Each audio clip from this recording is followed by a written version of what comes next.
ನಮಸ್ತೆ ಎಲ್ಲರಿಗೂ, welcome back to creative hub AP. ನೀವಿನ್ನೂ ನಮ್ಮ ಚಾನಲ್ನ ಸಬ್ಸ್ಕ್ರೈಬ್ ಮಾಡಿಲ್ಲ ಅಂದರೆ ಮೊದಲು ಸಬ್ಸ್ಕ್ರೈಬ್ ಮಾಡ್ಕೊಳ್ಳಿ.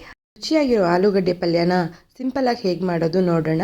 ಪ್ಯಾನ್ನ ಗ್ಯಾಸ್ ಮೇಲೆ ಇಟ್ಕೊಂಡು ಅದು ಚೆನ್ನಾಗಿ ಬಿಸಿ ಆದಮೇಲೆ ಅದಕ್ಕೆ ಎಣ್ಣೆನ ಹಾಕ್ಕೊಳ್ಳೋಣ. ಎಣ್ಣೆ ಬಿಸಿ ಆಗಲಿ. ನಮ್ಮ ಚಾನಲ್ನ ನೀವಿನ್ನೂ ಸಬ್ಸ್ಕ್ರೈಬ್ ಮಾಡಿಲ್ಲ ಅಂತಂದರೆ ದಯವಿಟ್ಟು ಸಬ್ಸ್ಕ್ರೈಬ್ ಮಾಡ್ಕೊಳ್ಳಿ, ಹಾಗೆ ವಿಡಿಯೋನ ಲೈಕ್ ಮಾಡಿ. ಈಗ ಎಣ್ಣೆ ಕಾದಿದೆ, ಇದಕ್ಕೆ 1 ಸ್ಪೂನ್ ಸಾಸಿವೆ ಹಾಕ್ಕೊಳ್ಳೋಣ.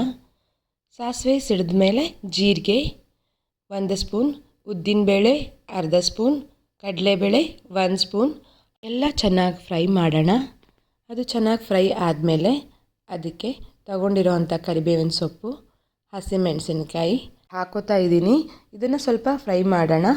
ಇದು ಫ್ರೈ ಆದಮೇಲೆ ಈಗ ಇದಕ್ಕೆ ಕಟ್ ಮಾಡ್ಕೊಂಡಿರೋವಂಥ ಈರುಳ್ಳಿನ ಹಾಕೋತಾ ಇದ್ದೀನಿ.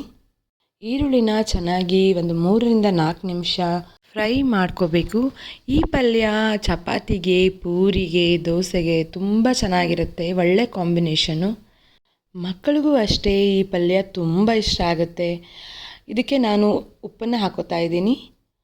ಉಪ್ಪು ಹಾಕಿದ್ಮೇಲೆ 1 ನಿಮಿಷ ಇದನ್ನ ಫ್ರೈ ಮಾಡಿ ಆಮೇಲೆ ಇದಕ್ಕೆ ಬೇಯಿಸಿ ಸಿಪ್ಪೆ ತೆಗೆದು ಸ್ಮ್ಯಾಶ್ ಮಾಡಿರೋಂಥ ಆಲೂಗಡ್ಡೆನ ಹಾಕೋತಾ ಇದ್ದೀನಿ. ಚೆನ್ನಾಗಿ ಮಿಕ್ಸ್ ಮಾಡಿ ಆಲೂಗಡ್ಡೆಗೆ ಉಪ್ಪು ಖಾರ ಎಲ್ಲ ಸರಿಯಾಗಿ ಹಿಡಿಯೋ ಥರ. ಇದಕ್ಕೆ ನಾವು ನೀರೇನು ಹಾಕಲ್ಲ, ಡ್ರೈ ಆಗಿ ಮಾಡೋದ್ರಿಂದ ತುಂಬ ರುಚಿಯಾಗಿರುತ್ತೆ.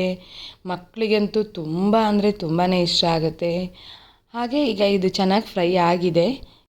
ಈಗ ಸ್ವಲ್ಪ ಅರಿಶಿನ ಪುಡಿನ ಹಾಕೋತಾ ಇದ್ದೀನಿ. ಅರಿಶಿನ ಪುಡಿನ ಎಣ್ಣೆಗೆ ಹಾಕ್ಕೊಳ್ಳಿ ಆಲೂಗಡ್ಡೆ ಹಾಕೋದಕ್ಕಿಂತ ಮುಂಚೆನೇ, ಆವಾಗ ಅದು ಚೆನ್ನಾಗಿ ಮಿಕ್ಸ್ ಆಗುತ್ತೆ. ನನಗೆ ಹಾಕೋದು ಮರ್ತು ಹೋಯಿತು, ಸೊ ನಾನು ಇವಾಗ ಹಾಕೋತಾ ಇದ್ದೀನಿ.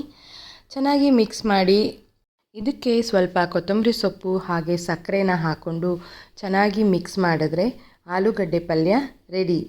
ದಯವಿಟ್ಟು ಈ ವಿಡಿಯೋನ ಲೈಕ್ ಮಾಡಿ. ನಿಮ್ಮ ಒಂದು ಲೈಕು ಈ ವಿಡಿಯೋ ಇನ್ನೊಬ್ಬರಿಗೆ ರೀಚ್ ಆಗೋಕ್ಕೆ ಹೆಲ್ಪ್ ಮಾಡುತ್ತೆ. ಸರ್ವೇ ಜನ ಸುಖಿನೋ ಭವಂತು.